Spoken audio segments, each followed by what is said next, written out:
Welcome friends, दोस्तों दिन हो गया आज का 24 अप्रैल 2021 शनिवार का, और बात करते हैं आज के मुख्य समाचार, ताजा बड़ी खबरें, ब्रेकिंग न्यूज हेडलाइन से। टुडे ब्रेकिंग न्यूज के अंतर्गत देश और दुनिया की 50 बड़ी और महत्वपूर्ण काम की खबरें निकल कर आ रही है, जहां पर दोस्तों हर एक खबर हमारी डेली लाइफ से कहीं ना कहीं से जुड़ी हुई भी है। तो चलिए एक एक करते हुए शुरुआत कर लेते हैं आज की पहली बड़ी महत्वपूर्ण खबर। तो बड़ी खबर आ रही है, कोरोना काल में गरीबों को मिला बड़ा तोहफा। 80 करोड़ लोगों को अगले 2 महीने तक 5 किलो अनाज मिलेगा बिल्कुल फ्री। गरीब कल्याण योजना के तहत बटेगा गेहूं और चावल। जी हाँ, दरअसल कोरोना वायरस की दूसरी लहर में गरीब लोगों की मदद के लिए मोदी सरकार ने प्रधानमंत्री गरीब कल्याण अन्न योजना फिर से लागू कर दी है, और इसके तहत केंद्र सरकार मई और जून महीने में हर गरीब व्यक्ति को 5 किलो अनाज देगी। और इस योजना के तहत देश में कुल 80 करोड़ लोगों को फ्री में अनाज मिल सकेगा। और साथ ही दोस्तों अधिकारियों के मुताबिक फ्री अनाज देने पर करीब 26,000 करोड़ रुपए खर्च होने का अनुमान है। तो गरीब लोगों को 5 किलो या तो गेहूं या फिर दोस्तों चावल, जिस तरह का अनाज चाहिए वो अनाज जो है बिल्कुल फ्री में मिलेगा। और वहीं दोस्तों जो गरीबी रेखा के नीचे नहीं आते हैं उनको 2 रुपए प्रति किलो पर गेहूं दिया जाएगा, और जो गरीबी रेखा से नीचे आते हैं उनको बिल्कुल फ्री में दिया जाएगा कोरोना वायरस के मद्देनजर। चलिए अगली बड़ी खबर सामने आ रही है कि राख के स्मार्ट इस्तेमाल का गुड आइडिया बताने पर मिलेंगे 12 लाख रुपए। किस्मत आजमाने का 19 मई तक है शानदार मौका। जी हाँ दोस्तों, जानकर आपको बड़ी प्रसन्नता होगी कि सार्वजनिक क्षेत्र की कंपनी एनटीपीसी ने कोयला बिजली घर से निकलने वाली राख जिसका बेहतर इस्तेमाल किस तरह से किया जा सके, इसको लेकर आपको एक नया आइडिया देना है। और नया आइडिया आमंत्रित करते हुए एक प्रतियोगिता की अनाउंसमेंट की घोषणा करी है एनटीपीसी कंपनी ने। और पीटीआई में छपी एक खबर के मुताबिक कंपनी के अनुसार इस प्रतियोगिता का मकसद उसके बिजली कारखाने से निकलने वाली 100% राख के इस्तेमाल के बारे में नए आइडिया को सामने लाना है। मतलब ये जो बिजली बनाने वाली कंपनी है एनटीपीसी, जिसमें कोयले का इस्तेमाल होता है, कोयले को जलाकर बिजली बनाई जाती है। कोयला जलाने के बाद जो राख बनती है ना,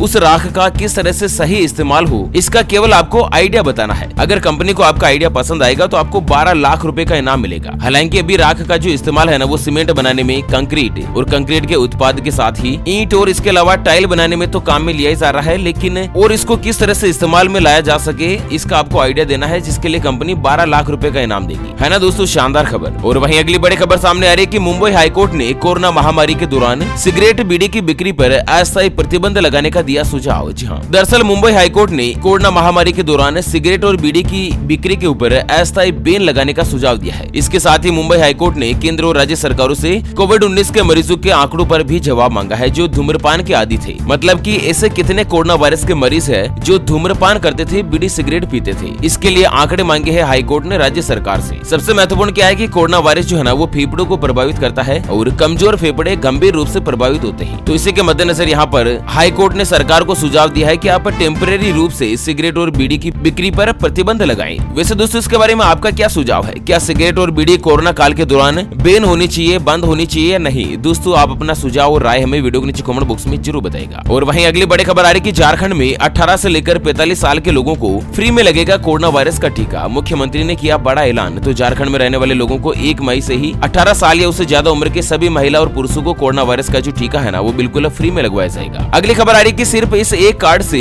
61 प्राइवेट अस्पतालों में होगा कोरोना वायरस का फ्री इलाज। मजदूरों के लिए मिली बड़ी खुशखबरी। तो दोस्तों बड़ी खबर सामने आ रही है कि अगर आप दिल्ली में रहते हैं या दिल्ली में किसी भी हॉस्पिटल में अगर इलाज करवाने जा रहे हैं, तो जिस तरह से कोरोना वायरस की महामारी लगातार बढ़ती जा रही है, और दोस्तों अगर गवर्नमेंट हॉस्पिटल में आपको इलाज की सुविधा नहीं मिली, गवर्नमेंट में अगर बेड नहीं मिला और माना कि आप प्राइवेट हॉस्पिटल में जो एडमिट हो गए ना, तो कोरोना वायरस का इलाज का खर्च इतना ज्यादा आता है कि एक सामान्य मजदूर परिवार जो होता है ना, वो उसको वहन नहीं कर पाता है। तो प्राइवेट अस्पतालों का भारी भरकम खर्च उठाने या फिर इलाज करवाने के लिए लोगों के पास या तो पैसा नहीं है या जरूरी कागज नहीं है जिससे कि इलाज मिल सके। और इस समय गरीब आदमी के पास अस्पतालों के चक्कर काटने के अलावा कोई भी उपाय नहीं बचा है। तो इसी के मद्देनजर दोस्तों यहाँ पर अरविंद केजरीवाल सरकार ने 72,000 मजदूरों के परिवारों को सिर्फ लेबर कार्ड से फ्री इलाज देने का वादा किया है। और यहाँ पर इलाज जो है ना, प्राइवेट हॉस्पिटल में भी लेबर कार्ड दिखाने पर बिल्कुल फ्री में मिल जाएगा। सिलेक्टेड जो हॉस्पिटल बताए गए हैं यहाँ पर 61 प्राइवेट अस्पताल है जिसमें लेबर कार्ड दिखाने पर इलाज फ्री मिलेगा। और वहीं अगली खबर आ रही है कि 10 राज्यों के मुख्यमंत्रियों के बाद ऑक्सीजन उत्पादकों के साथ प्रधानमंत्री मोदी जी की मीटिंग। जानते हैं क्या है दोस्तों सरकार का आगे का प्लान। तो देश में कोरोना वायरस की दूसरी लहर तबाही मचा रही है। लगातार नए मामलों की संख्या बढ़ती जा रही है और इसी बीच भारत देश में ऑक्सीजन सिलेंडर को लेकर जरूरी दवाइयों तक की किल्लत पड़ने लगी है। राज्य और केंद्र सरकारें लगातार संक्रमण को कम करने के उपाय कर रही है। तो इसी के मद्देनजर दोस्तों प्रधानमंत्री नरेंद्र मोदी जी ने कल देश के अधिकांश राज्यों के मुख्यमंत्रियों के साथ बैठक करी, ऑनलाइन बैठक करी और वीडियो कॉन्फ्रेंसिंग के जरिए दोस्तों राज्य के हालात के बारे में जानकारी मांगी। और साथ ही जो ऑक्सीजन बनाने वाली कंपनियां है ना, उनके मालिकों के साथ भी बैठक करके प्रोडक्शन बढ़ाने पर यहाँ पर उनको मोदी जी ने सुझाव दिया। और वहीं अगली बड़ी खबर आ रही कि 1 जुलाई तक नहीं बढ़ेगा केंद्रीय कर्मचारियों का महंगाई भत्ता, एरियर का भी नहीं मिलेगा लाभ। तो दोस्तों 1 जनवरी 2020 से लेकर 30 जून 2021 तक का कोई भी बकाया पैसा जो है ना वो केंद्र सरकार के कर्मचारियों को नहीं मिलेगा, मतलब एरियर का लाभ नहीं मिलेगा। और 1 जुलाई के बाद ही दोस्तों उनको महंगाई भत्ता बढ़ावा मिलेगा, उससे पहले नहीं मिलेगा। चलिए अगली खबर आ रही कि राशन लेने के लिए अब नहीं लगाने होंगे चक्कर, इस एप्लीकेशन से नजदीकी सेंटर का लगा सकते हैं पता। तो कोरोना संकट में आर्थिक रूप से कमजोर लोगों को सरकार ने फ्री में 5 किलो अनाज देने का ऐलान तो कर दिया है, लेकिन दोस्तों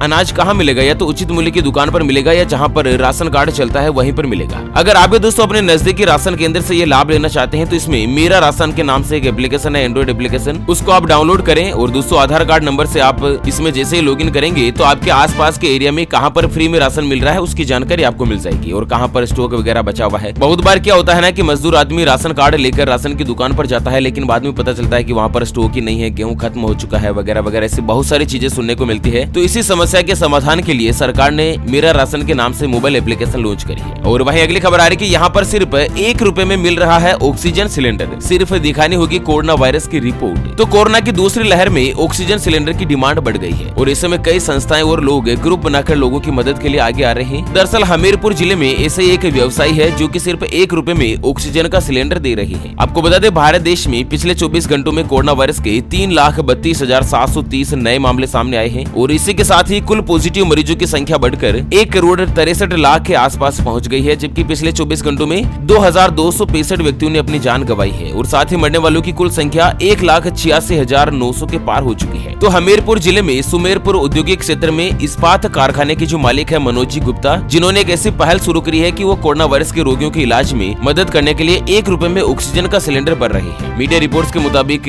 हर रोज लगभग 1,000 से ज्यादा ऑक्सीजन के सिलेंडरों को रिफिल किया जा रहा है और कोविड-19 के सैकड़ों रोगियों की जान भी बचाई है। दोस्तों इस महान हस्ती को मैं दिल से धन्यवाद देना चाहूंगा और आप भी इस वीडियो को दोस्तों मनोज जी के नाम पर 1 लाइक जरूर कीजिएगा, क्योंकि इस कोरोना काल के महामारी के दौरान चारों तरफ ऑक्सीजन की मारामारी मची हुई है, जहाँ पर ये महानुभाव जो है ना वो दोस्तों मात्र 1 रुपए में ऑक्सीजन का सिलेंडर भरकर दे रहे हैं। अच्छा, ऑक्सीजन को लेकर एक और बड़ी खबर आ रही है कि विशाखापट्टनम से महाराष्ट्र पहुंची देश की पहली ऑक्सीजन एक्सप्रेस ट्रेन। जानेंगे आखिर कहां उतारे जाएंगे कितने टैंकर। तो देश की पहली ऑक्सीजन एक्सप्रेस ट्रेन जो है ना वो विशाखापट्टनम से लेकर महाराष्ट्र पहुंच चुकी है। इस ट्रेन में 7 टैंकर है ऑक्सीजन के और इन 7 टैंकरों में से 3 टैंकर नागपुर स्टेशन पर उतारे जाएंगे और बाकी के 4 टैंकर महाराष्ट्र के नासिक रोड स्टेशन पर उतारे जाएंगे। तो भारत देश में पहली बार ऑक्सीजन की जो सप्लाई है ना वो दोस्तों ट्रेन से होना शुरू हो चुकी है। और वहीं अगली खबर आ रही है कि आरबीआई ने इन 2 अमेरिकन बैंक पर लगाई रोक, अब भारत में नहीं कर पाएंगे कारोबार। तो दरअसल रिजर्व बैंक ऑफ इंडिया ने अमेरिकन एक्सप्रेस बैंकिंग कॉर्पोरेशन और Diners club international limited bank के ऊपर बैन लगा दिया है, प्रतिबंध लगा दिया है और इस समय दोस्तों अब भारत देश में ये दोनों बैंक जो है ना वो व्यापार नहीं कर पाएंगे। अच्छा, बिहार से बड़ी खबर आ रही है, नीतीश कुमार की बड़ी घोषणा, अब इस अस्पताल में कोरोना मरीजों का इलाज होगा बिल्कुल फ्री। तो बिहार राज्य के मुख्यमंत्री नीतीश कुमार ने कोरोना मरीजों को एक बड़ी राहत दी है। सीएम ने घोषणा करी कि पटना में मौजूद इंदिरा गांधी आयुर्वेदिक संस्थान जो है ना वहाँ पर दोस्तों सभी कोरोना मरीजों का इलाज बिल्कुल फ्री में किया जाएगा और मरीजों की दवाई और उनके इलाज पर होने वाले सभी खर्चे जो है ना वो राज्य सरकार वहन करेगी, मरीजों से 1 रुपया भी नहीं लिया जाएगा। चलिए दोस्तों, आपके दिमाग में आ रहा होगा कि देश में कोरोना वायरस के मरीज लगातार इतने बढ़ रहे हैं तो आखिर पूरे देश भर में लॉकडाउन क्यों नहीं लग रहा है। तो आपको बता दें आखिर सरकार क्यों नहीं लगाने जा रही है पूरे देश में लॉकडाउन। वित्त मंत्री निर्मला सीतारमण ने कर दिया है साफ, तो सरकार पूरे देश में लॉकडाउन लगा नहीं रही है। वित्त मंत्री निर्मला सीतारमण ने कहा कि दोस्तों इंडस्ट्री रिकवरी की राह पर है और कोरोना वायरस महामारी की दूसरी लहर के बावजूद इन्वेस्टमेंट सहित कई अन्य बजट प्रस्ताव पटरी पर अटके हुए हैं और फिलहाल सरकार महामारी की दूसरी लहर के बीच दवा और ऑक्सीजन की आपूर्ति के लिए कदम उठा रही है और दूसरी लहर कई स्तर पर आपको चुनौती भी दे सकती है। ऐसे में राज्य सरकार के भरोसे उनके पाले में फैसला डाल दिया है कि राज्य सरकार चाहे तो अपने राज्य में लॉकडाउन वगैरह लगा सकती है। और वहीं अगली खबर आ रही है कि सरसों के तेल ने फेल किया किचन का बजट, 5 दिन में 40 रुपए लीटर बढ़ा दाम। तो रिफाइंड ऑयल की महंगाई ने तो दोस्तों नाक में दम कर दिया है। अब ज्यादातर घरों में इस्तेमाल होने वाला सरसों का तेल किचन का बजट भी बिगाड़ रहा है। दोस्तों पहले 1 किलो सरसों के तेल का दाम 135 रुपए लीटर के आसपास था, जो कि सीधा 175 रुपए लीटर बढ़ चुका है, इतना ज्यादा भाव हो चुका है। और वहीं अगली खबर आ रही है कि कोरोना के इलाज की एक और दवा जायडस कैडिला हुई लॉन्च, हो सकेगा इमरजेंसी इस्तेमाल, सरकार ने दी है मंजूरी। तो दोस्तों जायडस कैडिला नाम की एक दवा ऐसी है जिसको मंजूरी दी है सरकार ने, जो कि कोरोना टेस्ट रिपोर्ट 7 दिन में नेगेटिव कर सकती है। इसको इमरजेंसी से इस्तेमाल के लिए सरकार ने मंजूरी दे दी है। और वहीं अगली खबर आ रही है कि 60,000 रूपए तक पहुंच सकता है सोना। खरीदने से पहले जान लीजिएगा दोस्तों आज का ताजा भाव। दोस्तों एक्सपर्ट की रिपोर्ट सामने आ रही है कि सोने का जो भाव है ना वो बहुत ही जल्द 60,000 रूपए प्रति तोला यानी कि प्रति 10 ग्राम पर पहुंच सकता है। आज के ताजा भाव की बात करें तो आज सोना 113 रूपए महंगा हुआ है और सोने का ताजा भाव 50,885 रूपए प्रति 10 ग्राम है। लेकिन लगातार सोना महंगा होता जाएगा और 60,000 रूपए के आसपास इसका भाव हो सकता है। चलिए अगली खबर आ रही है कि खत्म हुए पुराने नियम, बस एक दस्तावेज में मिल जाएगा एलपीजी गैस कनेक्शन। तो दोस्तों अगर आप एलपीजी गैस सिलेंडर या फिर नया कनेक्शन लेने जा रहे हैं तो यहाँ पर एड्रेस प्रूफ अगर आपके पास नहीं है ना तो भी गैस सिलेंडर आपको मिल जाएगा। अब एड्रेस प्रूफ वाले डॉक्यूमेंट्स को अनिवार्य नहीं रखा है। चलिए अगली खबर आ रही है कि सरकार बुजुर्गों को मरने के लिए नहीं छोड़ सकती, घर पर टीकाकरण पर पुनर्विचार करे केंद्र सरकार। कोर्ट ने दिया बड़ा फैसला। तो मुंबई हाईकोर्ट में 1 दर्जन से ज्यादा जनहित याचिका में 75 साल से अधिक उम्र विशेष को सक्षम और बिस्तर या फिर व्हील चेयर पर रहने के लिए बाध्य लोगों को घर जाकर कोरोना वायरस रोधी टीका लगाने का आग्रह किया। मतलब अभी तक कोरोना वायरस का टीका उन्हें ही लगाया गया जो कि खुद चलकर स्वास्थ्य केंद्र पर आ जाते हैं या वगैरह वगैरह इस टाइप के लोगों को ही कोरोना वायरस का टीका लगाया। बहुत सारे बुजुर्ग व्यक्ति ऐसे हैं जो कि परमानेंटली या तो बेड रेस्ट पर है, वेंटिलेटर पर है या फिर दोस्तों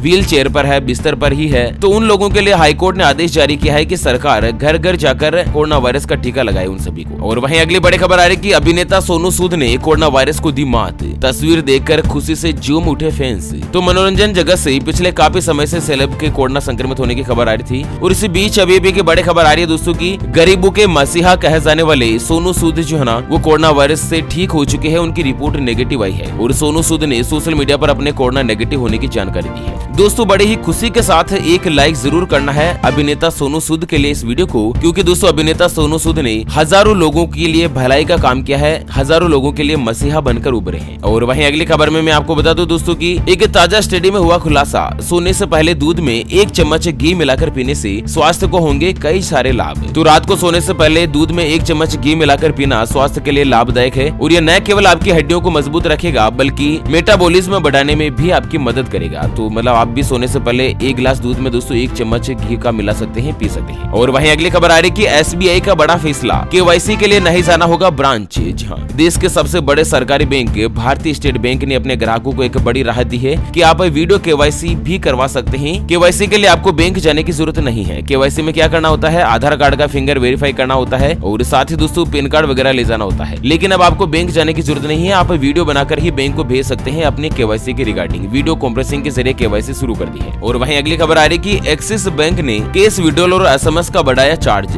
सेविंग अकाउंट पर लागू होगी नई रेट। तो फ्री लिमिट के बाद कैश विड्रॉल पर कम से कम 10 रुपए का चार्ज लगाया जाएगा और बचत खाते में मिनिमम बैलेंस 1500 रुपए रखना जरूरी होगा। ग्राहकों को प्रति एसएमएस 25 पैसे के रेट से चार्ज देना होगा। बैंक जो आपको एसएमएस भेजता है ना उसका 25 पैसा आपके खाते से काटा जाएगा। इस तरह से यहाँ पर एक्सिस बैंक ने चार्जेस वगैरह बढ़ा दिए हैं। और वहीं दोस्तों प्रधानमंत्री नरेंद्र मोदी जी से बड़ी खबर आ रही, मोदी जी का बड़ा फैसला, पश्चिम बंगाल चुनाव जीतने पर कोलकाता को बनाएंगे सिटी ऑफ फ्यूचर। तो दोस्तों भारत देश के प्रधानमंत्री नरेंद्र मोदी जी ने बड़ा फैसला लेते हुए कहा कि पश्चिम बंगाल चुनाव में अगर भारतीय जनता पार्टी चुनाव जीत जाती है ना तो दोस्तों राज्य में पंचायती राज सिस्टम को मजबूत किया जाएगा। वो दोस्तों वीडियो कॉन्फ्रेंसिंग के जरिए बंगाल में चुनावी रैलियों को संबोधित कर रहे थे। मोदी जी बार बार एक ही चीज कहते हैं, दवाई भी और कड़ाई भी। इस मंत्र को हमेशा याद रखना है। तो अगर दोस्तों पश्चिम बंगाल में चुनाव जीत जाती है बीजेपी तो पश्चिम बंगाल की जो राजधानी है ना कोलकाता उसको सिटी ऑफ फ्यूचर बनाएंगे। इस तरह से मोदी जी ने बड़ा दावा किया है। चलिए अगली और अंतिम खबर में जान लेते हैं दोस्तों आज के ताजा मौसम समाचार। तो मौसम समाचारों को लेकर यहाँ पर बड़ी खबर सामने आ रही कि अगले 24 घंटों के दौरान लद्दाख, हिमाचल प्रदेश, उत्तराखंड, केरल और कर्नाटक के कुछ हिस्सों में हल्की से लेकर मध्यम बारिश के साथ